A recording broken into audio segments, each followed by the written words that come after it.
Assalamualaikum warahmatullahi wabarakatuh.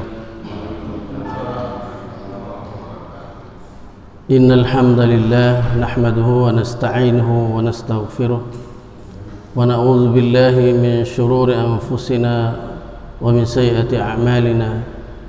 Man yahdihillahu fala mudilla lahu wa man yudlil fala hadiya lahu.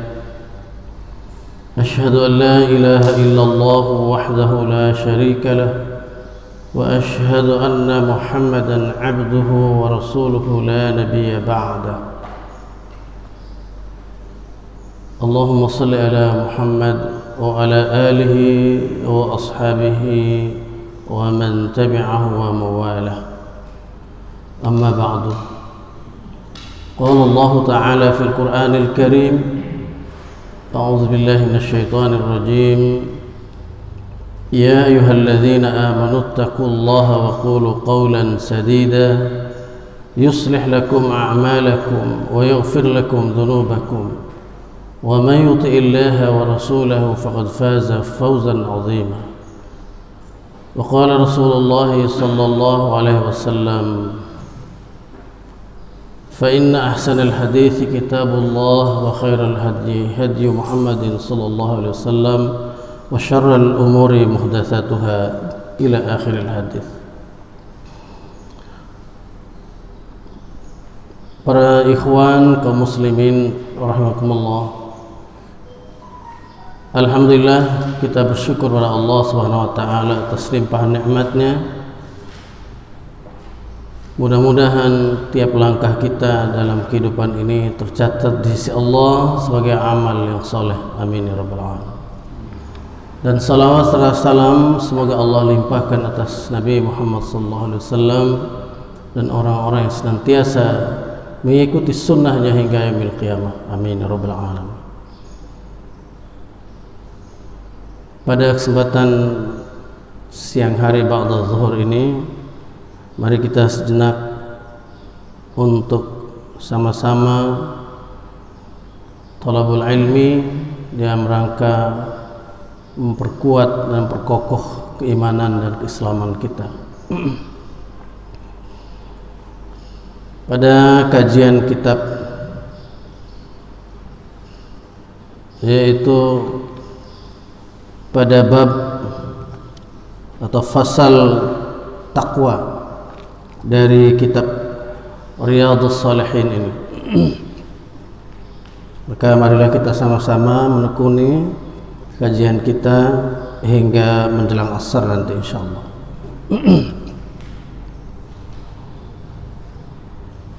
Awal daripada kajian ini adalah pengertian takwa yang diartikan menjaga atau memelihara diri. Oleh para ulama telah sepakat memberikan ta'rif, yakni imtithalul awamiri wajtinabun nawahi, melaksanakan segala apa yang diperintahkan Allah Subhanahu wa taala dan menjauhi segala yang dilarang Allah Subhanahu wa taala. Maka yang tertera di dalam kitab di bab atau fasal takwa ini, demikian juga pada bab-bab sebelumnya, serta insya Allah nanti pada bab-bab berikutnya, beliau pengarang atau penyusun kitab ini di dalamnya mencantumkan ayat-ayat Allah Subhanahu wa taala dari Al-Qur'anul Karim dan hadis-hadis yang sahih dari hadis-hadis Rasulullah sallallahu alaihi wasallam. Kita mulai dari firman Allah Subhanahu wa taala. Qala Allah taala, a'udzu billahi minasy syaithanir rajim. Ya ayyuhalladzina amanu taqullaha haqqa tuqatih. Lengkap ayatnya, fala tamutunna illa wa antum muslimun. Hanya saja dalam kitab ini hanya disebutkan penggalannya, yang artinya, wahai orang-orang yang beriman, bertakwalah kalian semua pada Allah dengan sungguh-sungguh.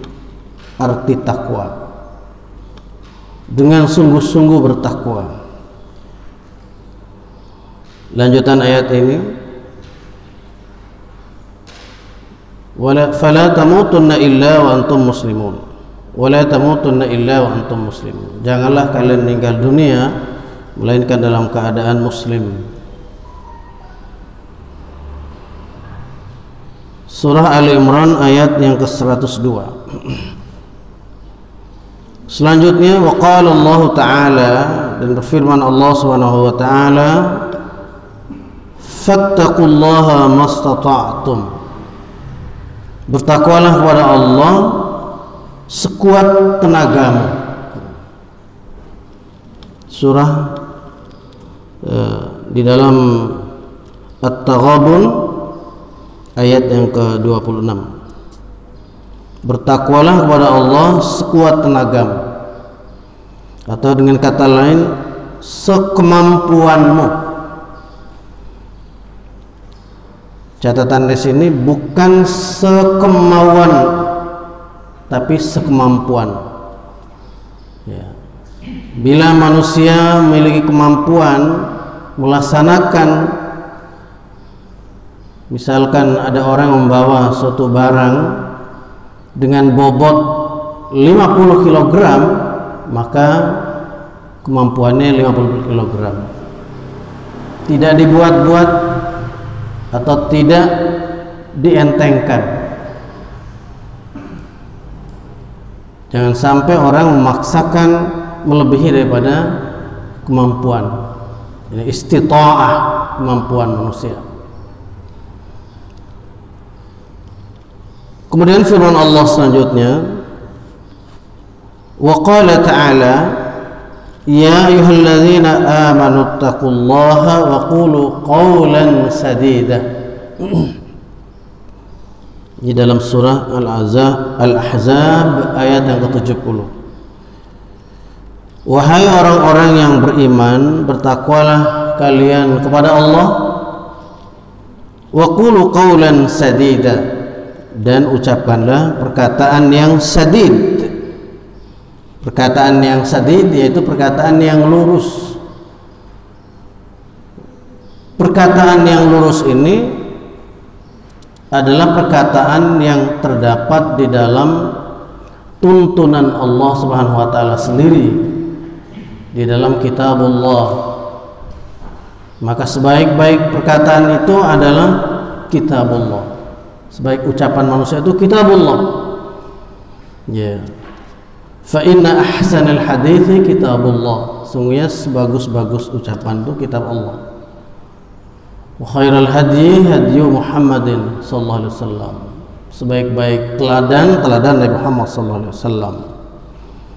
Maka perlu digarisbawahi kalimat dalam kaitan ayat takwa kepada Allah Subhanahu wa taala ini adalah wa qulu qawlan sadida. Ucapkanlah perkataan yang sadid, perkataan yang lurus. Salah satu ciri orang-orang yang takwa kepada Allah Subhanahu wa taala yaitu berucap atau berbicara, berkata yang benar, berkata yang sejujurnya.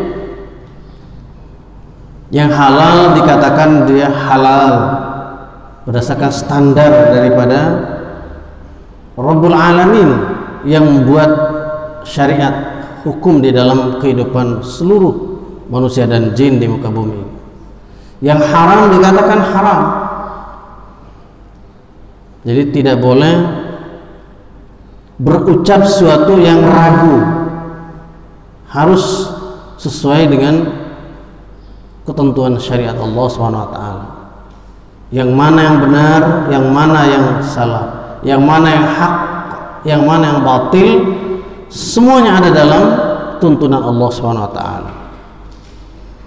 Demikian juga terkait dengan menegakkan hukum Allah. Jadi ini merupakan satu ketentuan yang qat'i, yang tidak bisa dirubah-rubah. Tentang keadilan itu juga berangkat dari qaulan sadida. Orang yang jadi saksi wajib untuk mengucapkan qaulan sadida sesuai dengan apa yang dilihatnya, apa yang diperhatikannya. Itulah makna ini.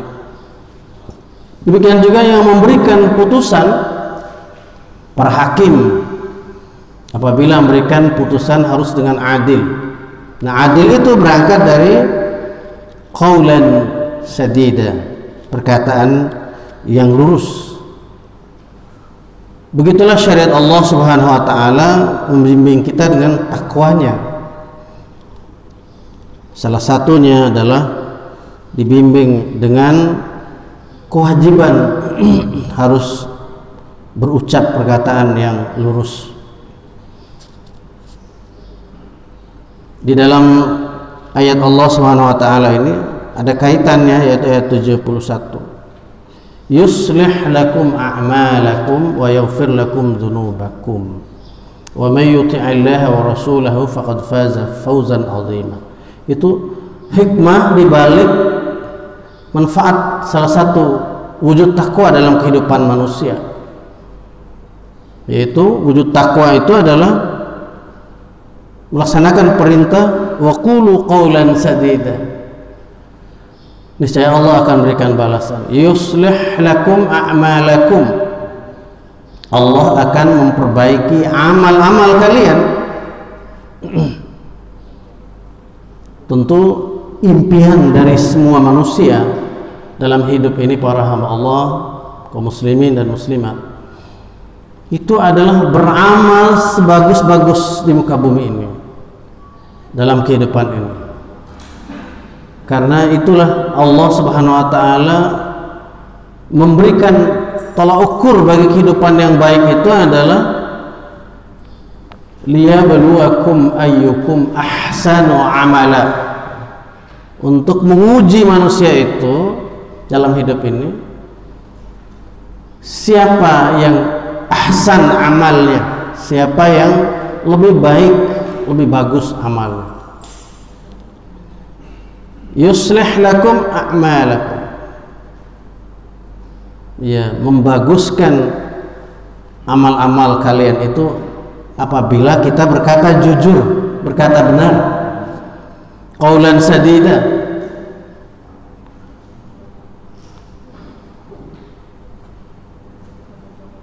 Ya, wa yaghfir lakum dzunubakum, ya, Allah akan mengampuni dosa-dosa kalian. Yuslih lakum a'malakum wa yaghfir lakum dzunubakum wallahu ghafur. Wa may yattaqillaha wa may yuti'illaha wa rasulahu faqad faza fawzan 'azima. Barang siapa yang taat kepada Allah dan Rasulnya, faqad faza fawzan 'azima, sungguh dia mendapatkan kemenangan dengan kemenangan yang besar. Jadi wa may yuti'illaha wa rasulahu faqad faza fawzan 'azima. Kaitannya taat pada Allah dan Rasul itu adalah orang yang juga ingin menegakkan hidup yang takwa, ingin menegakkan takwa kepada Allah Subhanahu wa taala. Di akhir ayat 71 daripada surah Al-Ahzab ini, wa may yuti'illaha wa rasulahu, kuncinya taat pada Allah dan Rasulnya, faqad faza fawzan 'azima, maka buah daripada rentetan kaitan takwa, memelihara diri dari menjalankan, ya, menjaga diri dari menjalankan segala apa yang perintah Allah dan menjauhi segala larangan Allah. Kita jaga diri kita, maka harus dengan bertakwa kepada Allah, taat pada Allah dan taat pada Rasulnya. Faqad faza fawzan 'azima, maka sungguh orang tersebut mendapatkan keberuntungan dengan keberuntungan yang besar. Selanjutnya firman Allah, wa qala ta'ala, Wa may yattaqillaha yaj'al lahu makhraja wa yarzuqhu min haitsu la yahtasib. Ini ada dalam surah At-Talaq di akhir ayat 2 dan masuk ke bagian awal ayat yang ketiga. Dan barang siapa yang bertakwa kepada Allah, yaj'al lahu makhraja, Allah akan memberikan baginya jalan keluar. Ini sudah masuk dalam ranah hikmah atau manfaat daripada kita bertakwa, memelihara atau menjaga diri kita, yaitu dengan cara menjalankan perintah Allah dan jauhi segala larangannya. Itulah maksud makna takwa yang sebenarnya, dan punya manfaat, punya hikmah yang besar dalam hidup kita. Yaj'al lahu makhraja, Allah akan memberikan jalan keluar dari segala permasalahan kehidupannya. Ikhwatal iman, para ikhwan dan akhwat, di dalam kehidupan ini tentu banyak sekali yang namanya permasalahan dalam hidup manusia. Karena manusia pertama harus melaksanakan ibadah kepada Allah Subhanahu wa taala sebagai wujud hablum minallah. Melaksanakan hablum minallah tentu memiliki kunci-kunci, memiliki standar yang benar. Namun karena hawa nafsunya bisa menjadi bengkok, jalannya tidak lagi sesuai dengan kunci-kunci, maka perlu dibina dengan takwa, para hadirin ikhwatal iman. Kemudian dalam membina hubungan sama manusia, hablum minan nas, maka juga perlu ada kunci-kuncinya, perlu ada teladan yang sebaik-baiknya. Maka perlu keteladanan, baik sifatnya hablum minallah maupun hablum minan nas, mesti ada keteladanan, yaitu contoh orang, ya, tokoh yang Allah SWT sudah pilihkan, yaitu para utusan Allah bagi umat akhir zaman adalah tentu Nabi Muhammad SAW. Sebaik-baik teladan, sebaik-baik contoh. Maka oleh sebab itu, seluruh perkara permasalahan hidup ini, apabila orang-orang yang mukmin sungguh bertakwa kepada Allah Subhanahu wa taala, Allah Subhanahu wa taala akan berikan jalan keluar. Ini makna daripada surah At-Talaq daripada ayat 2 dan awal ayat 3 ini. Wa yarzuqhu min haitsu la yahtasib, dan Allah akan memberikan rizki dan diberikannya rizki kepada hamba-hambanya dari arah yang tidak diduga-duga. Para ikhwan dan akhwat sekalian, segala problematika hidup manusia, termasuk dalam hal ini adalah termasuk rizki, karena tidak ada yang bisa lepas daripada permasalahan ini, ya. Permasalahan ibadah, permasalahan pergaulan dengan sama manusia, kemudian persoalan rizki. Maka ini juga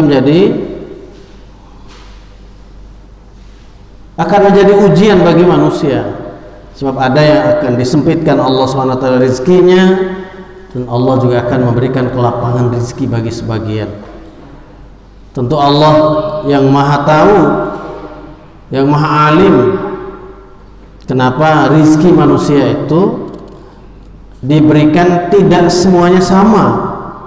Ya, misalnya kaya semua misalkan, atau miskin semua. Tentu Allah SWT yang maha tahu. Profesi tidak satu-satunya profesi yang dijalankan oleh manusia dalam mencari nafkah, berbeda-beda profesinya. Allah yang maha tahu. Tapi diberitahukan kepada kita hakikat di balik itu dengan mempelajari isi kitab Allah SWT dan contoh teladan dari Nabi Muhammad SAW. Dari hasil kajian itu dapatlah kita fahami, para ikhwan dan akhwat ya. Sebab kalau misalkan semua orang ini kaya, punya harta yang semuanya sudah ada, maka siapa lagi yang akan menjadi pekerja kita, yang membantu kita di dalam menjalankan usaha supaya harta itu terkelola. Jadi disitulah hubungan saling membutuhkan manusia di dalam kehidupan ini, sehingga dalam kehidupan itu ada yang harus menjadi bos ya, menjadi pimpinan perusahaan, ada yang menjadi manajernya, ada yang menjadi pekerja, ada yang menjadi buruh. Semua itu sudah sunatullah, aturan Allah SWT. Maka semua itu adalah merupakan ujian dari Allah SWT. Liyabluwakum ayyukum ahsanu amala. Boleh jadi yang ahsan amalnya adalah pekerjanya di mata Allah SWT, dia benar-benar bernilai ibadah. Tapi juga tidak sedikit para bos itu bekerjanya dengan niat untuk membantu daripada pekerjanya atau anak buahnya, itu juga bernilai ibadah kepada Allah SWT. Jadi semuanya Allah SWT uji dengan itu. Jadi bukan semata-mata terjadi seperti itu saja hidup ini. Allah punya kehendak, ada iradah Allah SWT dalam hal ini. Demikian dengan rizki tadi para ikhwan dan akhwat sekalian. Wa qala ta'ala, dan berfirman Allah Subhanahu wa taala, in tattaqullaha yaj'al lakum furqana wa yukaffir 'ankum sayyi'atikum wa yaghfir lakum wallahu dzul fadlil 'adzim. Surah Al-Anfal ayat 29. Jika kamu bertakwa sungguh-sungguh kepada Allah, jika kamu sungguh-sungguh bertakwa kepada Allah, yaj'al lakum furqana, Allah akan jadikan bagi kalian itu furqan. Furqan artinya yang membedakan atau pembeda antara yang hak dengan yang batil. Ini menurut tafsir daripada para ulama.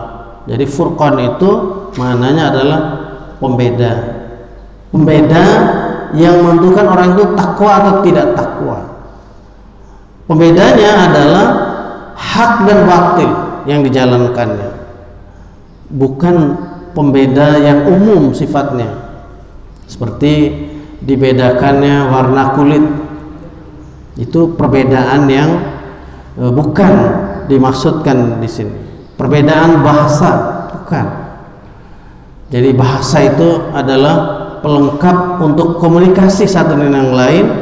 Warna kulit pembeda satu bangsa dengan bangsa yang lain supaya lebih memudahkan. Ini kehendak Allah SWT yang terjadi. Jadi furqan yang dimaksudkan sini adalah yaitu pembeda yang bisa membedakan antara yang hak dengan yang batil, yang baik, yang buruk. Dari mana orang tahu tentang furqan ini?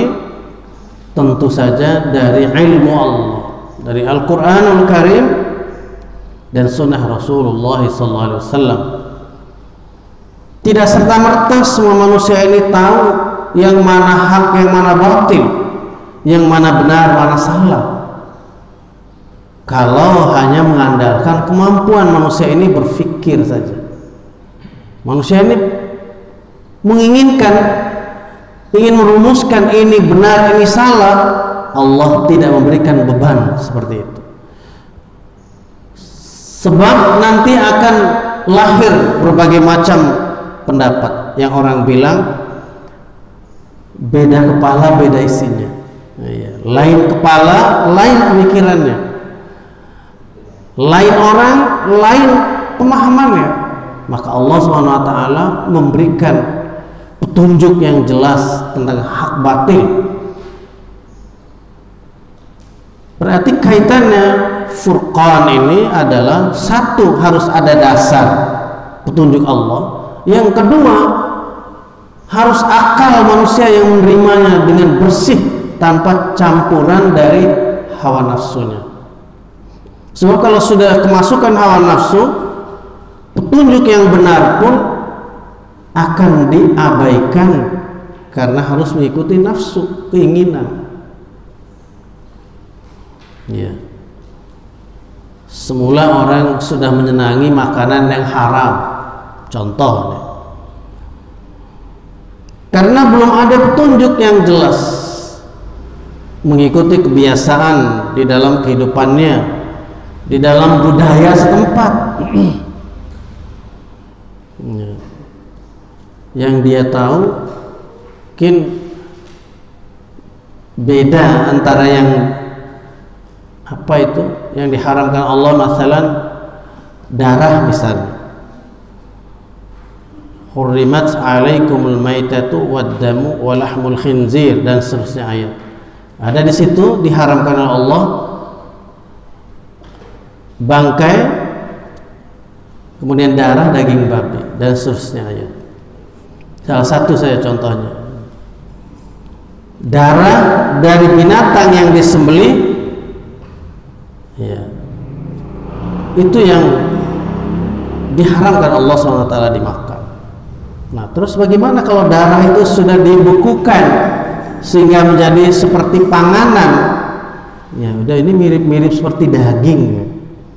Maka timbul kesimpulan orang, karena belum tahu ini hakikatnya, yang dilarang darah itu baik dalam bentuk yang cair maupun padat tetap disebut darah. Sama-sama, walaupun diolah seperti apapun, tetap sumbernya adalah tadi adalah damam masfuhah, darah yang mengalir, dikeringkan menjadi ya sebuah bentuk baru. Ya, itu seperti itu contohnya para ikhwan sekalian. Ataupun orang membedakan antara kalau babi yang dimaksud haram, itu yang sudah biasa makan tanaman orang, yang turun kampung, itu namanya babi. Nah, kalau di tempat kami katanya beda lagi itu, kalau babi masih liar di hutan, di gunung, nah, itu lain lagi namanya. Maka itu boleh bagi kami. Itu menurut adat kebiasaan manusia. Padahal tidak dirinci dalam Al-Quran itu babi yang mana. Itu semua sifat bentuknya sama, wujudnya sama. Nah itu ya al-khinzir yang dilarang makannya. Tadi akal yang jauh dari petunjuk masih 50-50 membedakannya dengan akal. Diakuinya sebagian yang haram, sebagiannya tidak haram. Maka setelah diberi Allah Subhanahu wa taala akan Furqan, maka Allah Subhanahu wa taala jernihkan pemahaman orang itu, jadi semuanya al-khinzir haram, hidup dimanapun dia haram, dan seterusnya. Yang kedua, masuk dalam ranah manfaat atau hikmah daripada takwa ini di surah Al-Anfal 29 tadi. Wa yukaffir ankum sayyi'atikum. Allah akan menghapuskan akan keburukan-keburukan yang kamu lakukan, ya, sayyi'at. Jadi hal-hal buruk yang dilakukan oleh manusia. Wa yaghfir lakum, dan Allah akan mengampuni kalian. Jadi berarti tentunya adalah setelah tahu ini perbuatan dosa, lalu orang bertobat karena ingin menegakkan takwanya, maka dia berusaha bertobat. Demikian juga dengan dosa-dosanya yang besar, maka orang berusaha untuk mencari kebersihan hidupnya dengan takwa itu, maka Allah Subhanahu wa taala pun mengampuni dosanya. Wallahu dzul fadlil azim, dan Allah itu maha besar akan karunia-Nya. Itu beberapa ayat yang dikemukakan, disampaikan dalam kitab ini oleh muallifnya, penulisnya.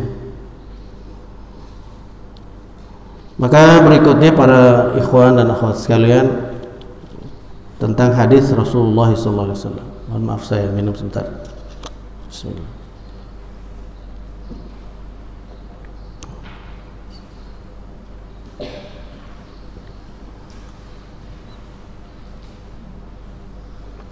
Alhamdulillah.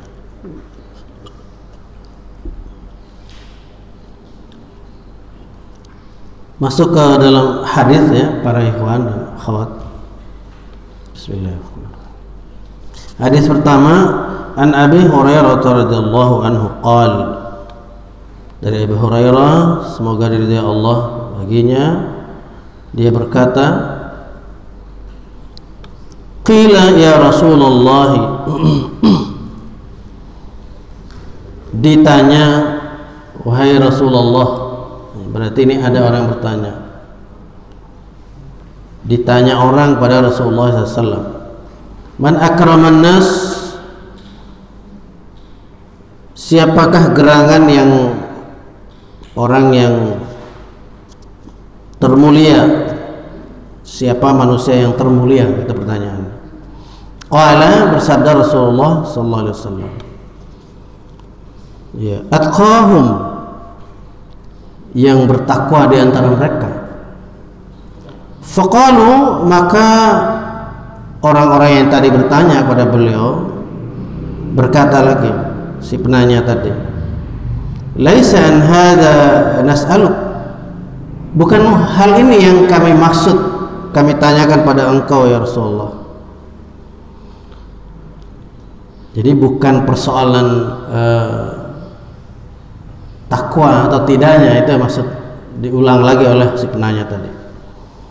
Qala fa Yusufu Nabiullah ibnu Nabiillah ibni Nabiillah ibni Khalilillah. Berarti jawab Nabi, Yusuf, ini secara personal nih maksudnya, orang ditanya tentang akhlaknya, anaknya Nabi Allah, berarti anaknya Nabi apa? Yakub.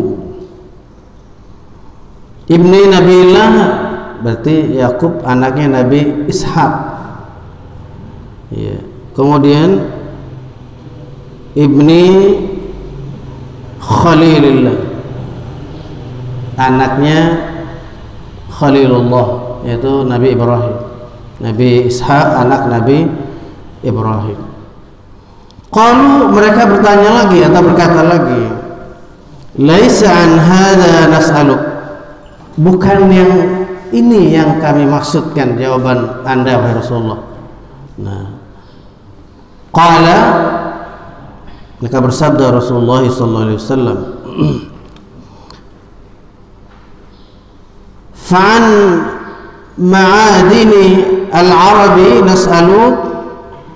nas'aluni, ya, tas'aluni, saya ulang, qala fa'an ma'adinil arabi tas'aluni.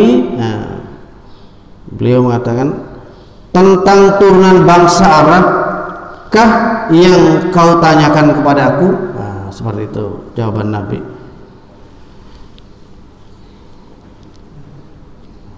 Khiyaruhum fil jahiliyati khiyaruhum fil islami idza faqahu, yang baik di masa jahiliyah dan baik dalam masa Islam apabila mereka mengerti benar-benar syariat Islam. Jadi kalau yang dimaksud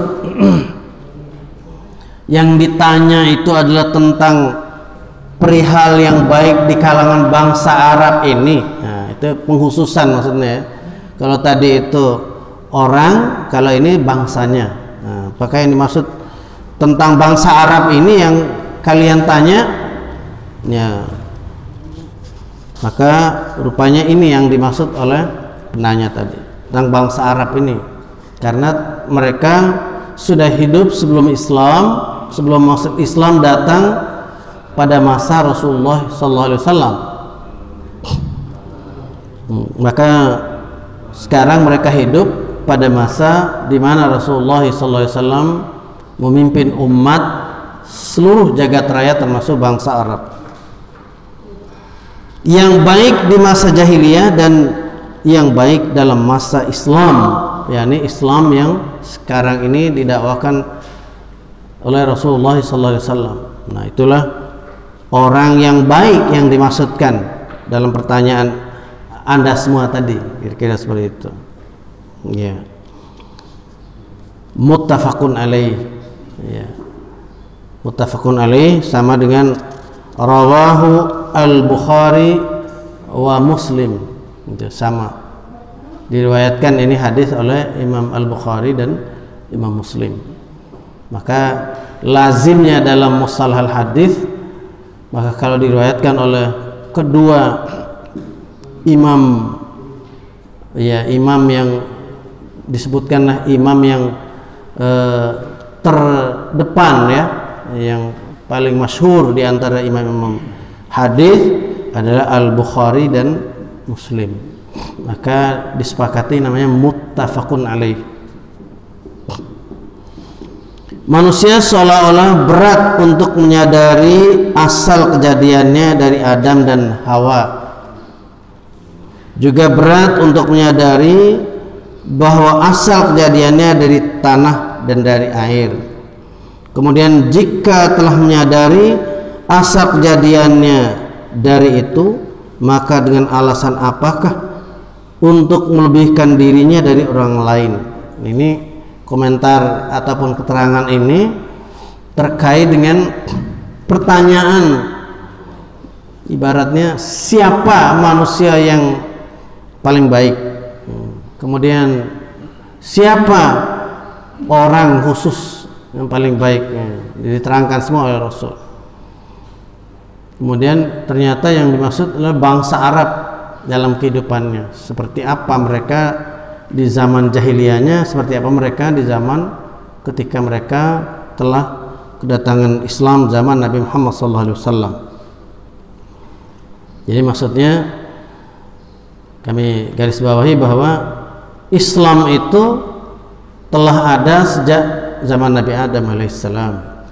Penyempurnaan syariat Allah al-Islam ini pada zaman Nabi Muhammad SAW. Jadi orang-orang Arab yang pernah hidup di, katakanlah, di zaman sebelum kedatangan beliau Rasulullah SAW dan hidup juga pada zaman beliau, mereka mengalami ibaratnya dua zaman, ya, zaman jahiliyah dan zaman terang benderang tadi, zaman ada petunjuk. Selain dari jasa-jasa baiknya atau takwanya yang berarti budi, ya, kebaikannya kepada sesama manusia. Jadi nilai takwa itu adalah baik dalam ibadah kepada Allah SWT maupun berbuat baik pada sesama manusia. Itulah yang menjadi tolak ukur orang itu disebut baik atau buruk. Bukan karena manusia itu memiliki harta yang banyak, memiliki kedudukan yang tinggi, pangkat dan derajat dalam kehidupan dunia ini yang tinggi, ya, sesuai dengan yang disampaikan di awal, bahwasanya memang manusia itu dibeda-bedakan oleh Allah SWT profesi atau skill yang dijalankan dalam hidupnya. Kullu ya'malu ala syakilatihi, katakanlah tiap-tiap kamu itu beramal sesuai dengan skillnya. Nah, jadi masing-masing punya skill. Jadi kalau semuanya skillnya sama, tentu tidak jalan hidup ini, ya kan, para ikhwan ya. Karena melihat ini dokter enak ya kerjanya, dia dapat uang banyak dari profesinya, terhormat kelihatannya, semua ingin jadi dokter. Nah nanti dokter yang banyak itu ya semuanya kembali pada hanya bekerja untuk dirinya dan keluarganya saja ya. Jadi bukan jadi profesi yang sifatnya umum. Karena melihat orang yang kalau berdagang bisnisnya satu barang, misalkan bisnis di hasil pertanian, semua pindah bisnisnya hasil pertanian semua. Tidak ada lagi yang bisnis tempat lain atau dengan bisnis yang di luar daripada pertanian. Maka semua itu adalah iradah daripada Allah SWT yang membeda-bedakan skill dan kemampuan orang ya. Karena itulah Rasulullah SAW tidak dapat menunjukkan selain daripada itu, bahwa kemuliaan itu tetap berdasarkan kepada takwa semata-mata. Jadi bukan karena sekali lagi kebangsawanan orang, bukan karena tempat tinggal orang, suku manusia, atau warna kulit dan bahasanya.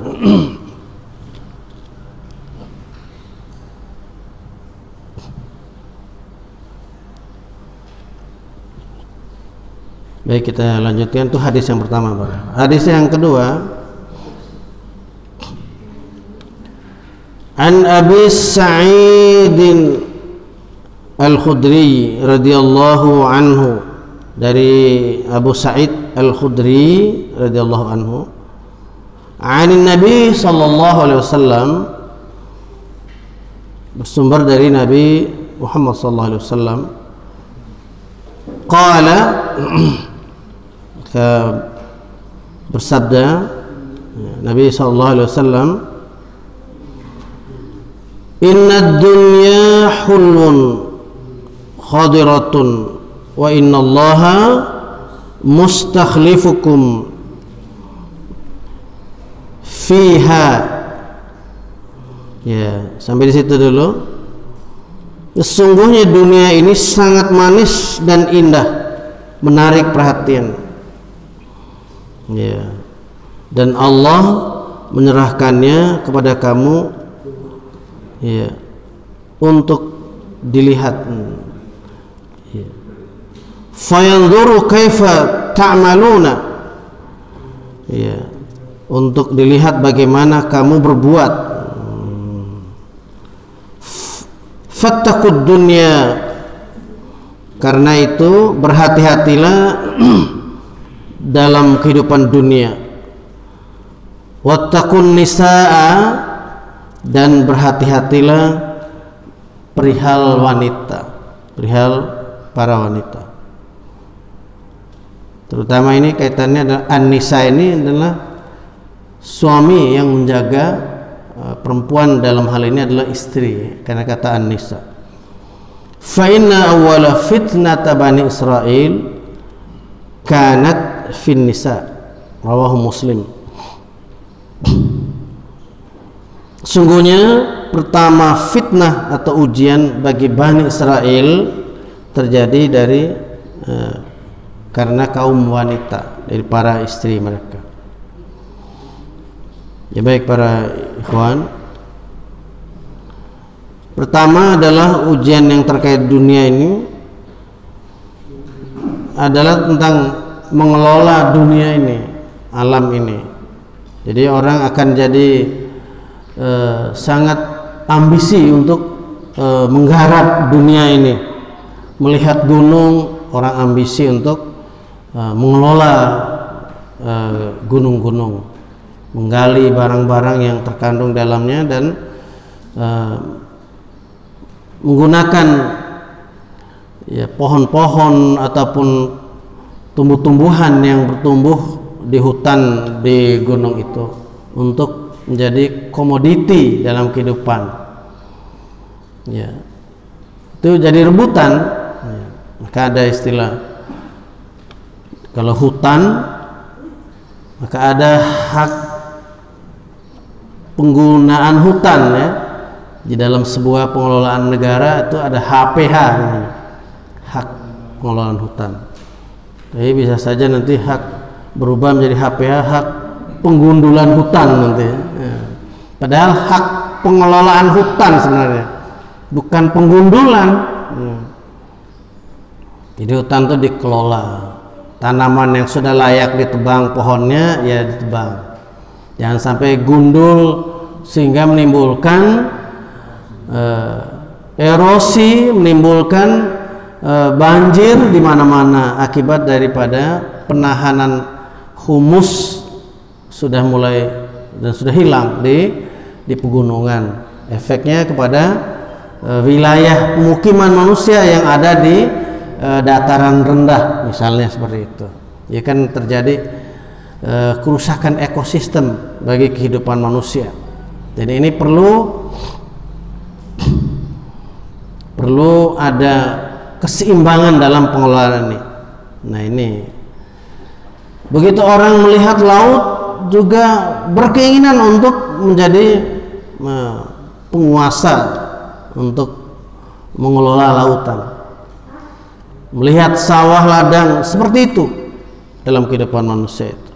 Jadi para ikhwan dan akhwat rahimakumullah, maka kita diperintahkan di dalam melalui lisan Rasulullah SAW ini, fattaqud dunya, maka berhati-hatilah kalian dengan di dunia ini. Masih banyak ya profesi-profesi yang kalau diterangkan di sini tentu banyak, panjang sekali para ikhwan dan akhwat sekalian. Jadi orang ingin betul-betul, karena melihat dunia ini adalah hulwun, ya, hijau, ranum, ya, menarik perhatian, indah, ya. Atau hulwatun, ya, ya, hulwatun, hadiratun. Jadi hijau dunia ini, jadi menggambarkan keindahan dari dunia ini. Jadi suruh berhati-hati. Kemudian juga terhadap para istri, dalam hal ini tentu adalah wanita pada umumnya, tapi khususnya yang menjaganya adalah pendamping hidupnya, maka disebutkan di sini an-nisa. Jadi manakala sudah sampai kepada usia layaknya mempunyai pendamping, bersuami, maka menikah, dan setelah menikah dijaga, dipelihara oleh suami, sehingga dalam kehidupannya terbimbing, terarah, ya, karena mereka pada dasarnya bisa ya lemah, ya, dalam kehidupannya, maka perlu dikuatkan oleh adanya pemimpin dalam hidup mereka, yaitu para suami. Ini diperintahkan melewati hadis Rasulullah SAW, wattaqun nisa, berhati-hatilah kalian di dalam menjaga para istri, menjaga para wanita. Ya, wanita itu tentu ada yang wanita yang sudah bersuami, ada wanita yang belum bersuami, berarti punya bapak ibu. Jadi ayah ibunya yang berkewajiban memelihara anak-anaknya. Jadi di sini akan banyak mendapatkan nasihat-nasihat terkait dengan kehidupan merawat anak-anak. Terutama stressing di hadis ini adalah para wanita. Laki-laki pun juga harus dijaga dengan sebaik-baiknya. Ini hadis riwayat Imam Muslim. Maka di sini keterangannya, memang ujian dunia dan wanita sering menggugurkan iman manusia. Maksudnya itu sering bisa membuat lemahnya keimanan manusia. Dalam tulisan ini keterangan atau syarah daripada penulis ini, sejarah manusia penuh membuktikan yang demikian itu. Sebab itu hendaklah manusia berhati-hati, benar berhati-hati sekali, jangan sampai terpedaya atau masuk dalam perangkap syaitan dalam menghadapi keduanya. Jadi yang bisa melemahkan kehidupan itu karena masuk perangkap syaitan. Ditipulah manusia ini dengan keindahan dan gemerlapnya dunia serta kemolekan dan keindahan para wanita tadi. Akhirnya oleh syaitan ditipu manusia, bahkan orang-orang yang beriman pun ditipu olehnya. Ya, para ikhwan dan akhwat sekalian. Kemudian hadis yang ketiga, sampai hadis 3 dulu. Nanti kita insyaallah tanya jawab. An Ibnu Mas'ud radhiyallahu anhu anna Nabi sallallahu alaihi wasallam kana yaqul, dari Abdullah bin Mas'ud radhiyallahu anhu berkata bahwasanya Nabi sallallahu alaihi wasallam berkata, dalam hal ini berdoa, Allahumma inni as'aluka al-huda wat-tuqa wal-afaf wal-ghina. Rawahu Muslim. Allahumma inni as'aluka al-huda, ya Allah, aku mohon kepada Engkau al-huda, yaitu petunjuk, wat-tuqa, dan takwa, wal-afaf, yaitu kebagusan daripada akhlak, ya, kelembutan, ya, daripada akhlak manusia,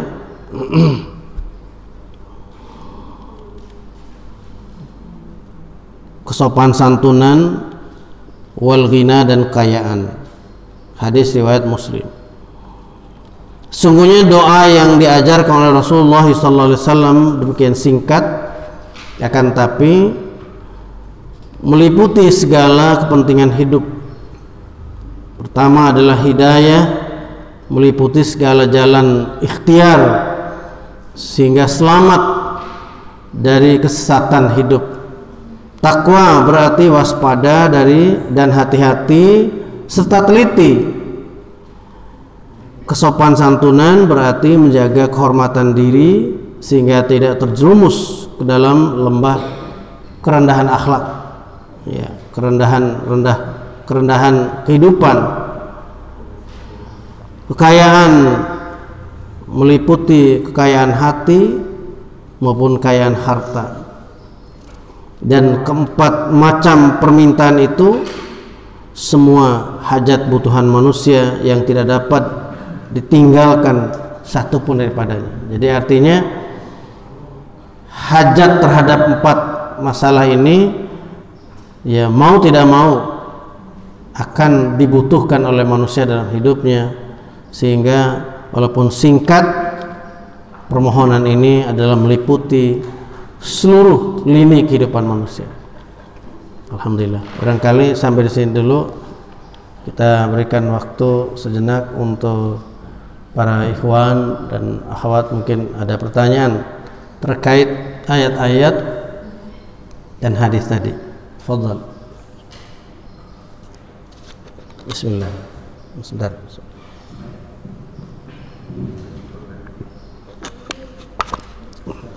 Ya, silakan, Pak.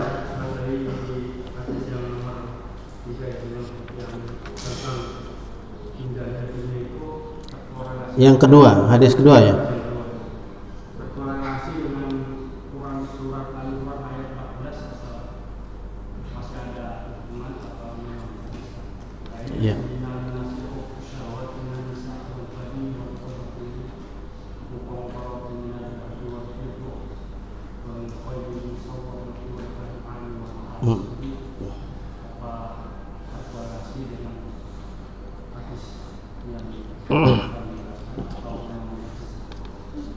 Betul. Surat An-Nisa ayat 14 tadi, ya.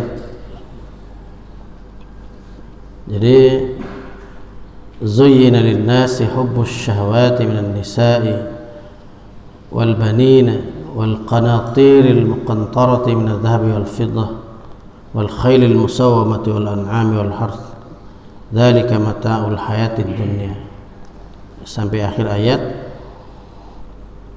Itu betul kalau dilihat dari ayat ini bahwa apa yang dimaksud dengan dunia serta disebutkan wanita tadi itu meliputi rinciannya justru ada di dalam ayat itu. Kecintaan, keinginan yang luar biasa. Syahwat itu kan kecintaan yang sungguh-sungguh ya, cinta yang sungguh-sungguh. Syahwat itu memang Allah Subhanahu wa taala berikan, dihias indahkan kehidupan manusia itu kecintaan itu. Kalau tidak ada lagi keinginan untuk itu, ya juga tidak bagus hidup itu, ya kan? Jadi korelasinya memang sangat dekat, ya. Memang itu maksudnya.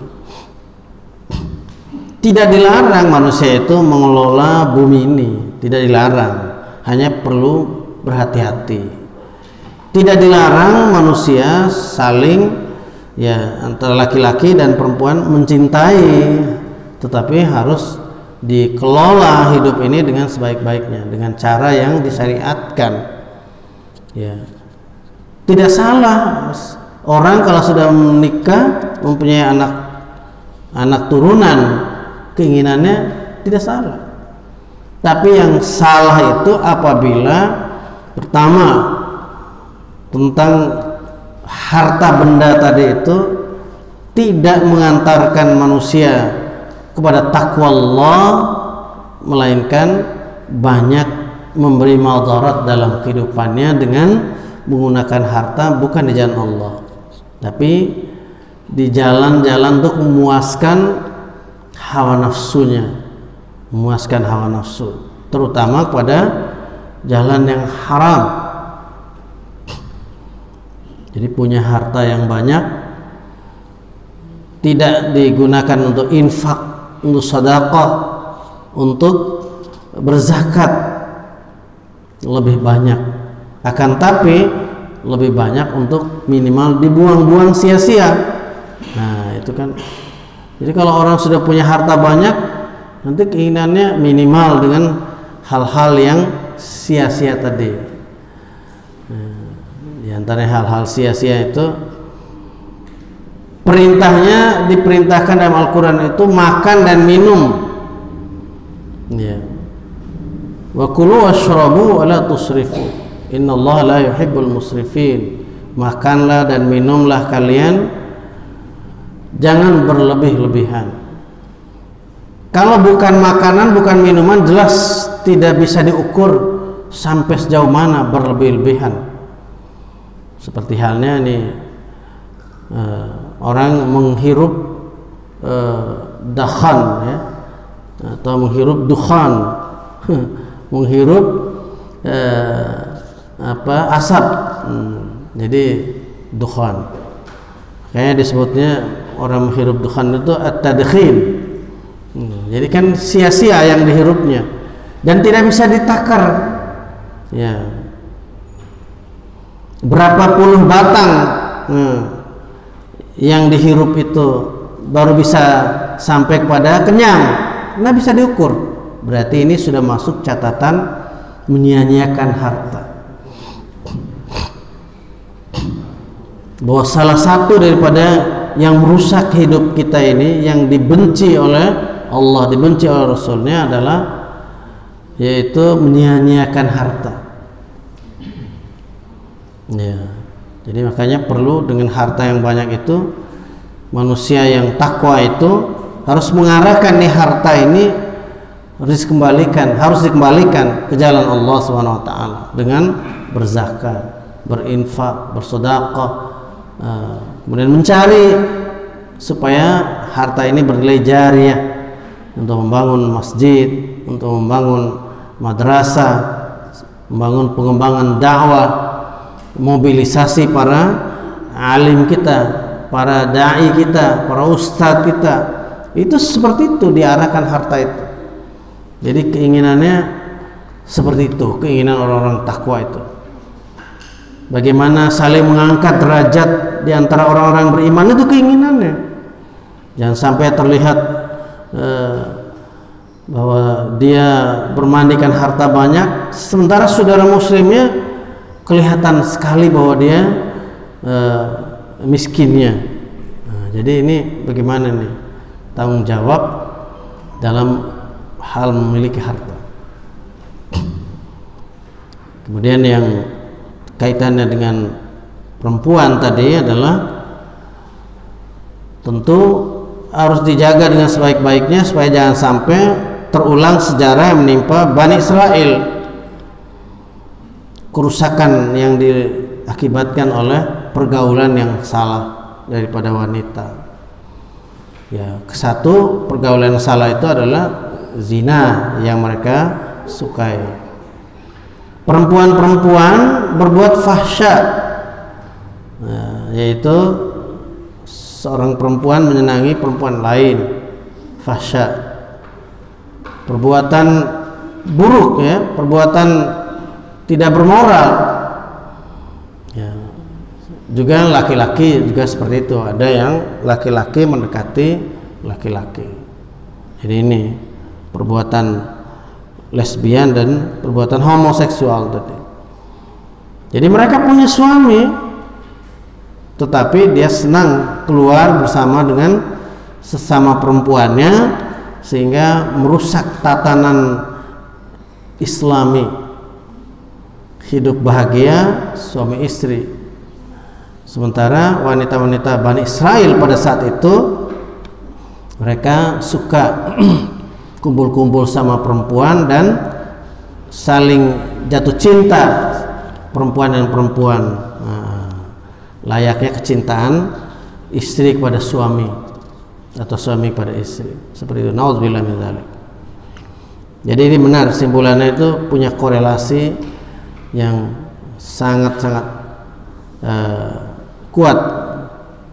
Apa yang disebut dengan dunia ini adalah khulwatun hadiratun, juga perempuan, dengan surat An-Nisa ayat 14 tadi. Ada pertanyaan lain?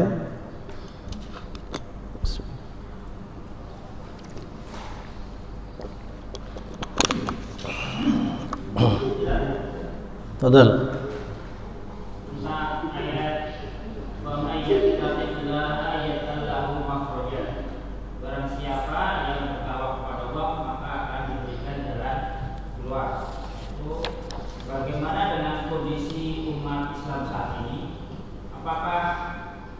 Karena kurang bertakwa sehingga dalam segala ini berbagai segi sepertinya umat Islam terjajah. Bahkan dalam penerapan ibadah pun seolah-olah umat Islam diatur oleh orang-orang luar Islam, gitu kan? Nah, seperti itu. Dan apakah hakikat ketakwaan ini cukup dengan nafsi-nafsi saya pribadi, ataukah ketakwaan yang menunjukkan dalam suatu masyarakat secara menyeluruh, seperti itu? Baik. Wa may yattaqillaha yaj'al lahu makhraja. Sampai situ. Barang siapa yang takwa kepada Allah, Allah menjadikan baginya makhraja, yaitu jalan keluar dalam kehidupannya, memberi jalan keluar. Dan umat Islam ini, para ikhwan dan akhwat, aslinya, ya, atau kata lainnya idealnya hidupnya itu terpimpin terus menerus dari zaman ke zaman. Makanya di dalam Al-Quran itu kita pelajari banyak ayat tentang bagaimana kepemimpinan para utusan Allah di muka bumi ini, sehingga punya kewibawaan yang tinggi dalam menata umat, punya kewenangan yang sifatnya tinggi di dalam menata dan mengatur umat. Seperti halnya contoh nih, dimulai dari Nabi Ibrahim alaihissalam ketika menghadapi kaumnya yang menyembah berhala, karena memang fungsi kerasulan itu datang menggantikan kepemimpinan orang-orang yang menjadi raja untuk memimpin orang-orang yang musyrik tadi, musyrikin. Jadi dia yang penting jadi penguasa, yang penting jadi raja, tidak peduli dia dengan bagaimana akidah daripada umat yang dia pimpin, rakyat yang dia pimpin, masyarakat yang dia pimpin. Jadi sejahtera yang diukur barometernya dengan cukup sandang pangan papan. Nah, itulah patokan para raja itu. Jadi sejahtera hidup itu apabila hidup rakyat itu terpenuhi sandang pangan papan. Berbeda jauh dengan kualitas kepemimpinan para utusan Allah, sehingga sangat wajar bahwa Allah itu memilih sendiri siapa yang punya kredibilitas untuk memimpin umat manusia. Dan orang yang dipilih Allah yang punya dedikasi dan kredibilitas untuk memimpin ini, Allah menyebutnya Rasul, utusan. Namun oleh para orientalis dikerdilkan makna kalimat Rasul ini, utusan ini. Jadi Rasul itu hanyalah mencontohkan sholat, mencontohkan puasa, mencontohkan zakat. Lalu bagaimana kedaulatan dan wibawa kepemimpinannya kalau hanya itu? Jadi sungguhnya harus difahami oleh muslimin ini bahwa Rasul Allah yang diutus pada tiap-tiap kaum, tiap-tiap bangsa, bahkan beliau ini nama Nabi Ibrahim alaihissalam, beberapa bangsa pada saat itu yang beliau hadapi, dan teladan beliau itu juga oleh Allah supaya diteladani oleh nabi-nabi sesudahnya, keteladanan terutama dari segi keberaniannya menegakkan syariat Allah SWT terhadap orang-orang musyrikin itu. Sampai beliau itu mengatakan bahwa sejak sekarang ini kita nyatakan kami berlepas diri dengan apa yang Anda lakukan. Terjadi permusuhan di antara kami dan Anda semua karena kalian berbuat kemusyrikan, sampai kalian itu menyembah hanya kepada Allah. Jadi tidak skeptis, ya sudahlah kalian silakan menyembah pada berhala itu. Bahkan kita ucapkan selamat kepada penyembah berhala. Itu skeptis. Skeptis itu adalah kata yang dibaratkan, yaitu orang abu-abu, tidak jelas putih hitamnya. Dalam istilah Islam sudah jelas namanya munafik. Sehingga nanti kalau orang tidak suka dengan salam Assalamualaikum warahmatullahi wabarakatuh karena ada protes, kok salamnya khusus orang Islam saja?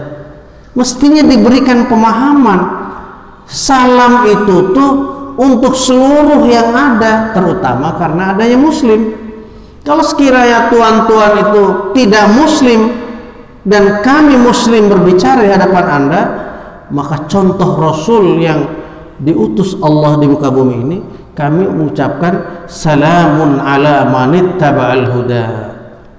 Keselamatan itu hanyalah bagi orang-orang yang mengikuti petunjuk Allah SWT.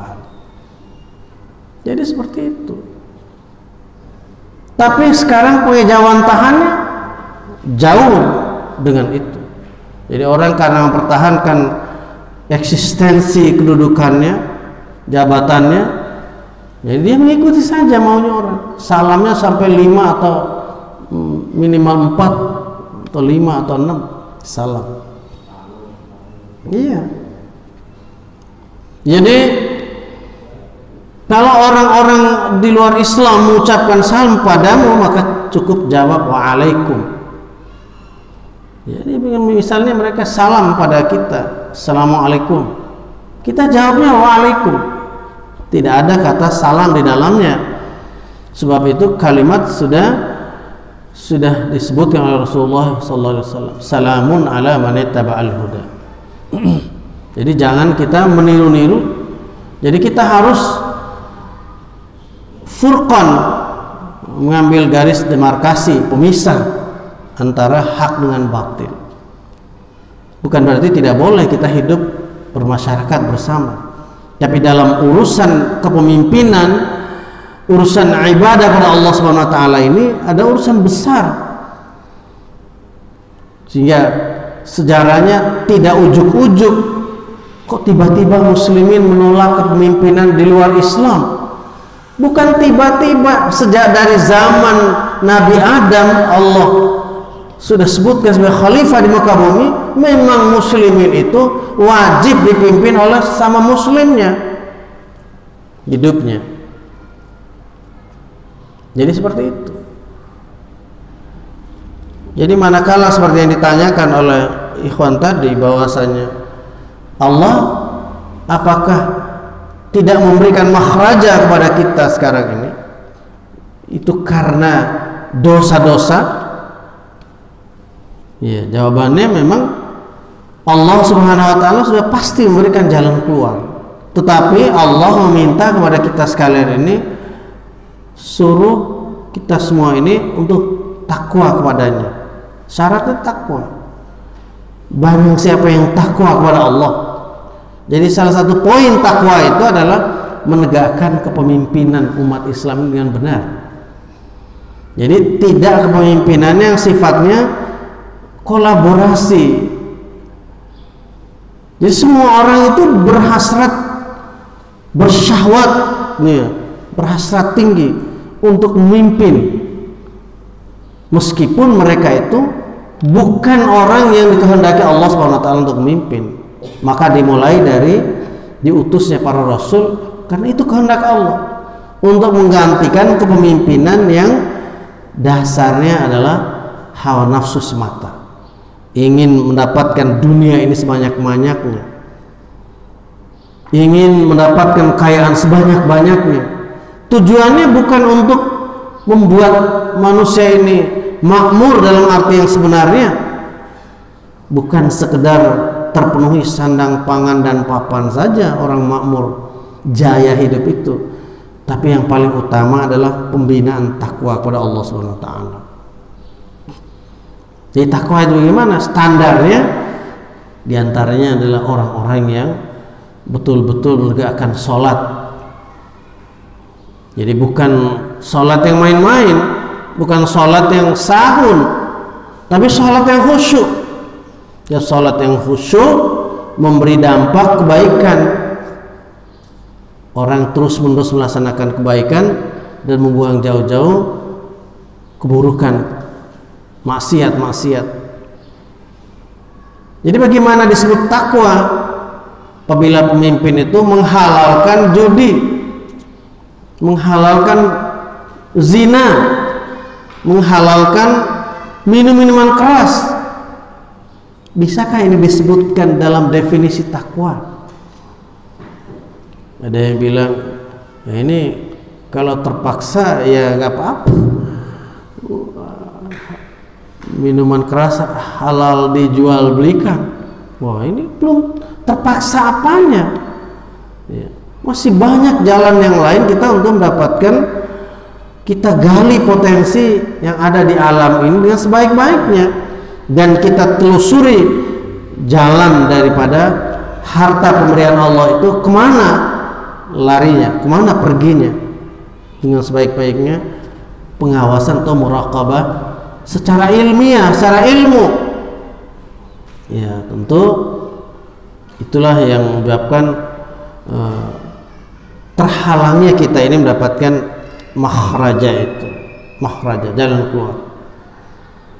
Jadi kesatu karena muslimin itu masih merasa asing dengan rumah mereka sendiri, yaitu bersatunya muslimin ini dalam satu kepemimpinan.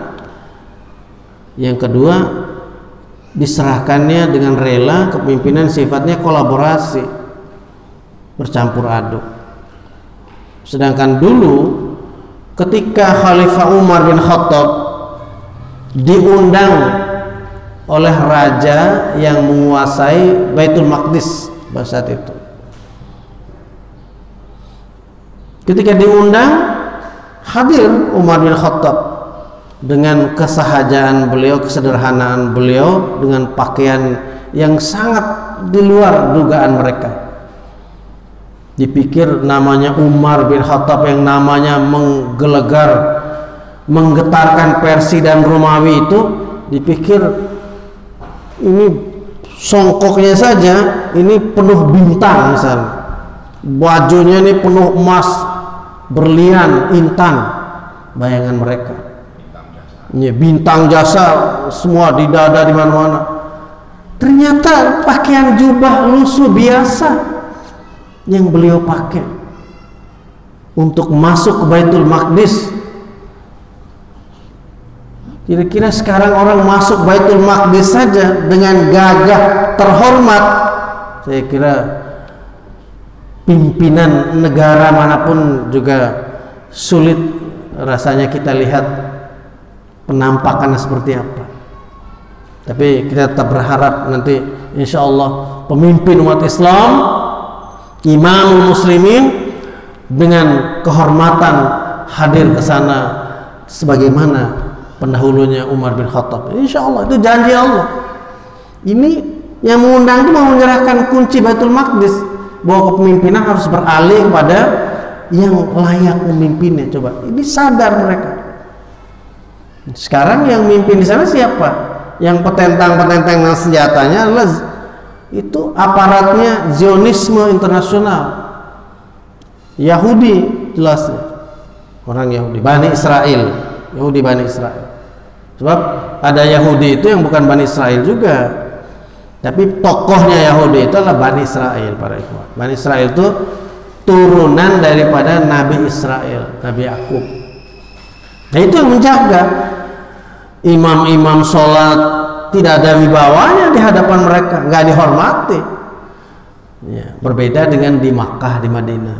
Imam dikawal begitu rupa oleh tentara-tentara, polisi-polisi yang soleh. Masya Allah. Itu.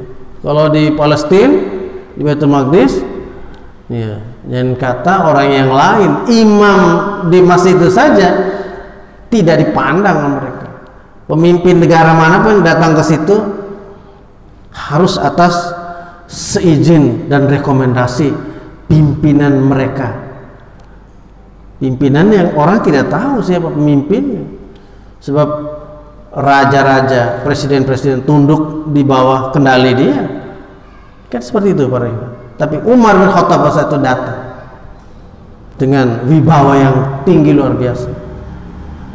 Jadi bukan karena bintang-bintang yang ada disematkan di badan, tapi itulah maharaja yang diberikan Allah Subhanahu wa taala kepadanya. Bukan maharaja Pak ya, maharaja itu jalan keluar tadi. Sampai di sana ditanya oleh raja itu, apabila Anda sedang megang kunci Baitul Maqdis ini, apakah kami diusir keluar dari Baitul Maqdis ini? Itu Baitul Maqdis itu adalah sebuah ibu kota daripada tanah Syam atau Palestina pada saat itu. Kata Sayyidina Umar, Khalifah, tidak, kalian semua tetap tinggal di dalam kota Palestina, di Baitul Maqdis ini. Kita semua tinggal di sini. Namun yang memimpin ini adalah kami. Apabila muslimin melakukan pelanggaran, maka hukumannya adalah berdasarkan kitab Allah. Bila muslimin mencuri, dipotong tangannya sehukum Allah. Tapi kalau orang Yahudi dia melakukan hal yang sama, mencuri, berzina, berjudi, dihukum berdasarkan kitab yang ada pada rahib-rahib mereka. Kalau orang Nasrani, orang Kristen yang mukim di situ melakukan pelanggaran, maka dihukum berdasarkan kitab yang ada di tangan mereka. Tapi kalau melakukan pelanggaran sesuai dengan sulhun, perjanjian yang ada di kota itu, di Al-Quds, maka berdasarkan kesepakatan di situ. Ya, jadi kalau terkait dengan misalkan menyampaikan rencana atau program yang ada di kota itu sebagaimana perjanjian Madinah, maka kalau membocorkannya keluar, orang-orang ini harus diusir dari sini. Seperti halnya salah satu kaum yang ada di Madinah dulu, ketika membocorkan satu rahasia yang disepakati di Madinah, salah satu poin di sulhul Madinah atau piagam Madinah itu, maka perintah Allah SWT turun. Jadi salah satu suku dari kabilah daripada Yahudi di situ, Allah perintahkan supaya dibakar rumah-rumah mereka, dibakar tanam-tanaman mereka, diusir orangnya keluar dari situ. Ya, ini bagaimana dengan kewibawaan ya, umat hari ini dengan kehilangan seakan-akan kepemimpinan itu berkolaborasi tadi, bercampur tadi. Jadi seperti itu, akhi, ya, alhamdulillah.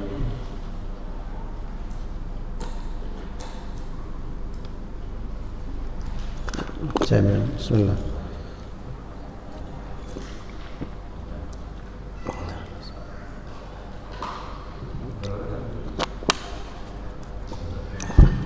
Ya, baik. Kalau sudah nggak ada, kita lanjutkan lagi beberapa hadis, 2 hadis lagi ya. 2 lagi ya, Pak. Bismillahirrahmanirrahim. Ya.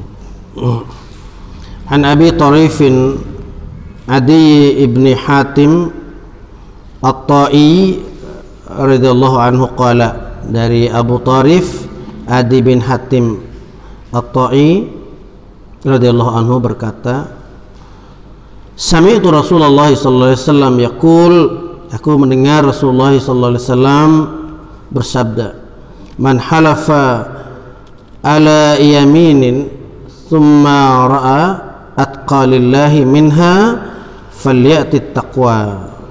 Ya, siapa yang telah bersumpah dengan nama Allah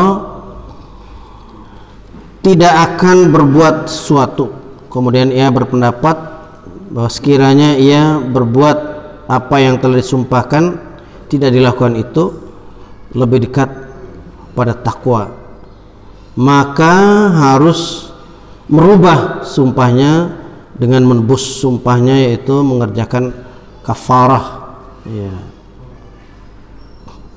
Itu tebusan daripada sumpah itu. Kemudian dia kerjakan apa yang dipandang lebih dekat pada takwa. Rawahu Muslim. Hadis riwayat Muslim. Misalnya orang bersumpah karena orang ini telah memfitnahnya, saya tidak akan membantu, tidak akan memberikan subsidi kepada orang itu. Dia bersumpah wallahi misalnya. Nah, maka ketika dia memandang perbuatan ini sebenarnya harus dijalankan, memberi bantuan kepada sesama, maka untuk menebus sumpah itu dia harus membayar kafarah, tebusan. Ya, jadi tebusan sumpah itu biasanya satu, memberi makan pada fakir miskin, memberikan pakaian pada fakir miskin, Ya, kemudian seukuran kalau berpuasa 3 hari saum.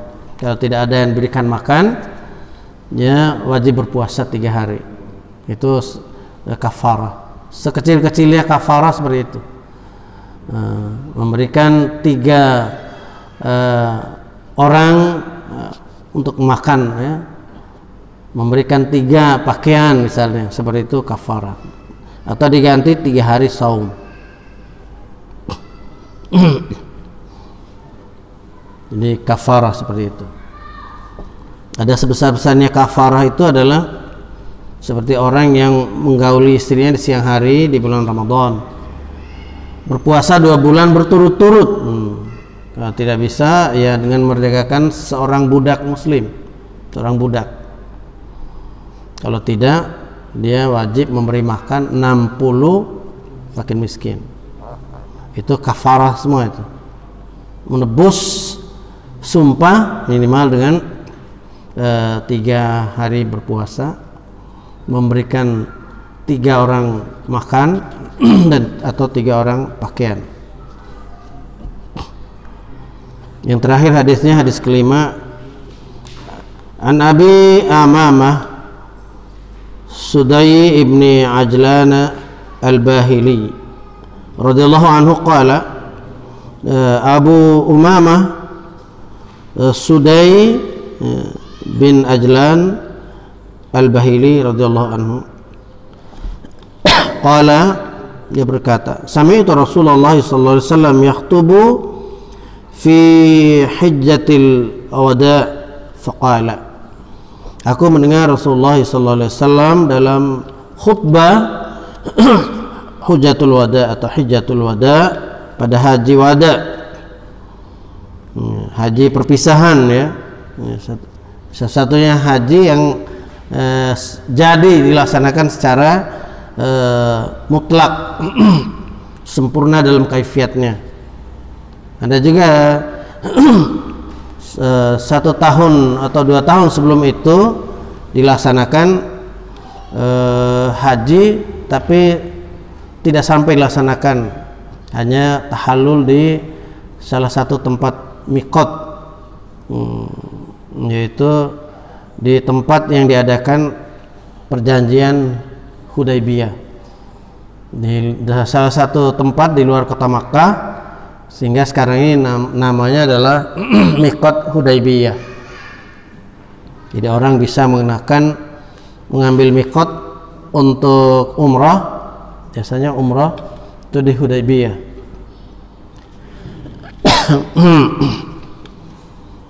Nah, di situ tidak jadi semua para sahabat yang sudah jalan ratusan kilometer dari Madinah ke Makkah.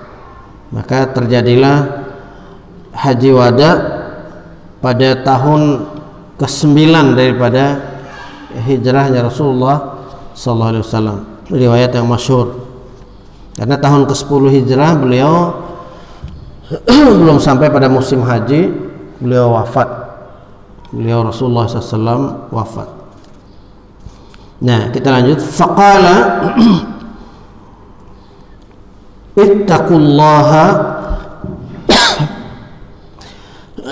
wa sallu khamsakum. Bertakwalah kalian pada Allah dan salatlah kalian untuk salat 5 waktu kalian. Wasumu syahrakum, dan saumlah kalian pada bulan kalian, yaitu bulan Ramadan maksudnya. Wa addu zakata amwalikum, dan tunaikan zakat harta kalian. Ya, termasuk di dalamnya adalah melaksanakan zakat yang dimaksud termasuk zakat untuk makan, ya, zakatul fitri. Karena itu kaitan dengan harta, ya kan, ada zakat yang sifatnya bukan makanan, ya, bersifatnya benda yang belum dimasak, ya, seperti biji-bijian, ya, buah-buahan. Tapi ada juga yang, ya, yang sifatnya khusus untuk bulan akhir bulan Ramadan, zakatul fitri. Wa ati'u umara'akum, dan taatilah oleh kalian kepada akan umara kalian, amir-amir kalian, pemimpin-pemimpin kalian. Tadkhulu jannata rabbikum, niscaya kamu akan masuk surga yang disediakan oleh Tuhan. Jadi hadis ini para ikhwan sekaligus memberi jawaban atas pertanyaan saudara kita tadi, bahwa jalan keluar yang Allah SWT berikan dalam hidup itu wajib ada ketaatan dan kepatuhan pada amir-amirnya. Jadi amir yang dimaksudkan ini adalah amir yang berpegang kepada kitabullah dan sunnah Nabi Muhammad SAW. Jadi kepemimpinan yang sifatnya eksistensi bagi umat itu karena adanya kepemimpinan ini. Jadi yang bisa membedakan mana yang hak, mana yang batil, yang bisa memberikan keteladanan di dalam menjalankan ibadah pada Allah SWT, dan keteladanan bagaimana berinteraksi antara manusia dan manusia lain, bil khusus antara mukminin dengan mukminin yang lain, muslimin dengan muslimin yang lain. Nah, kepemimpinan yang berorientasi kepada akhirat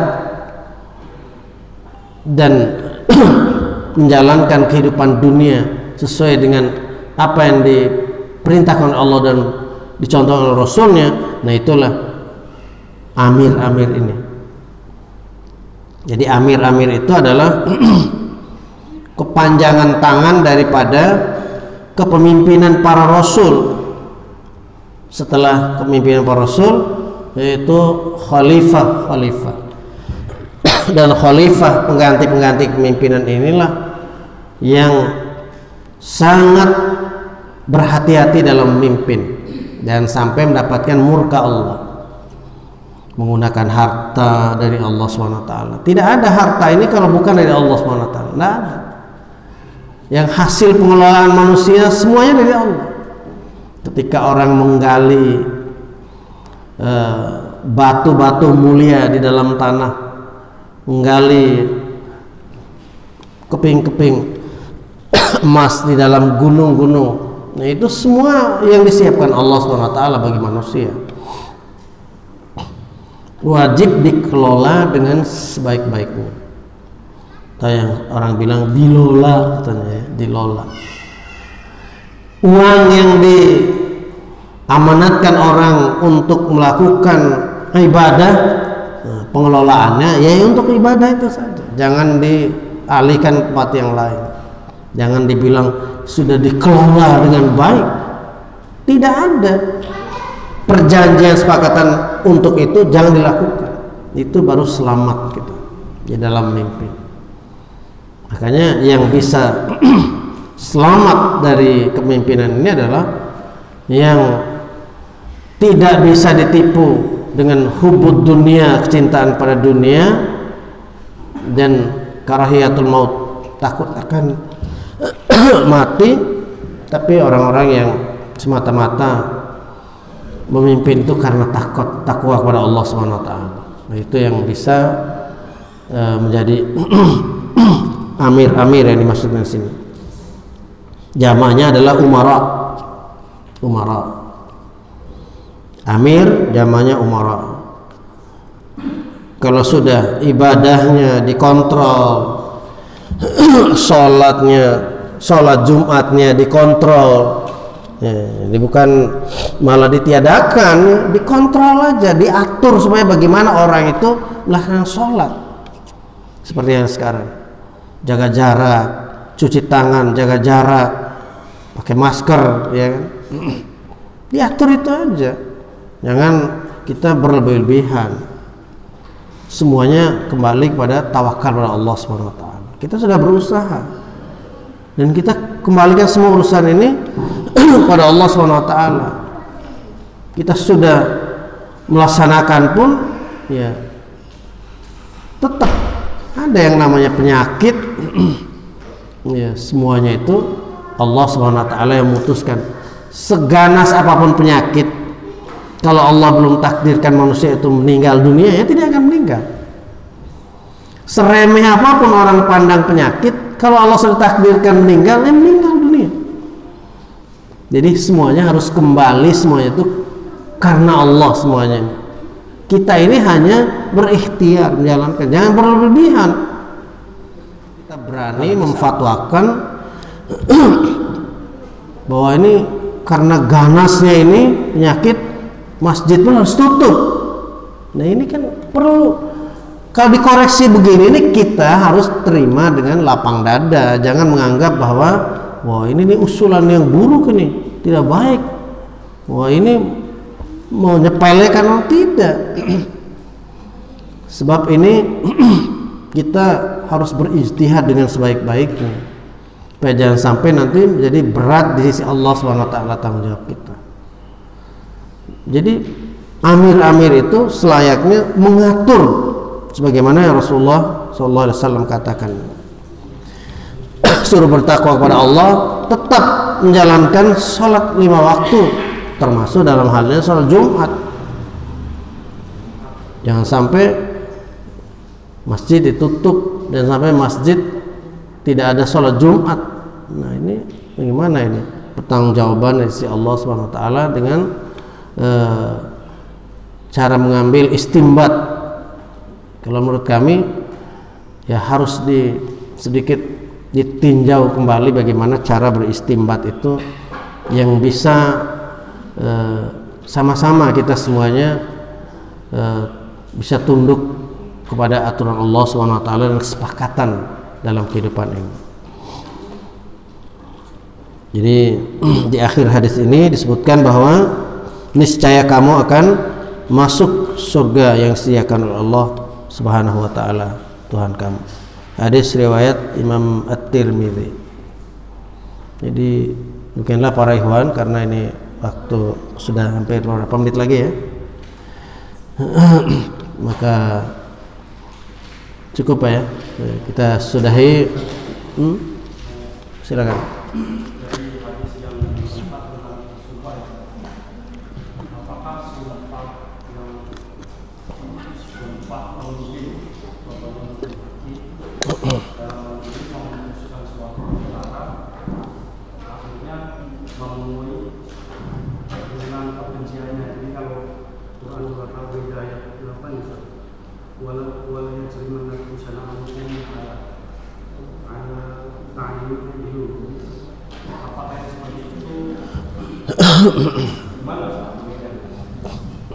Ya.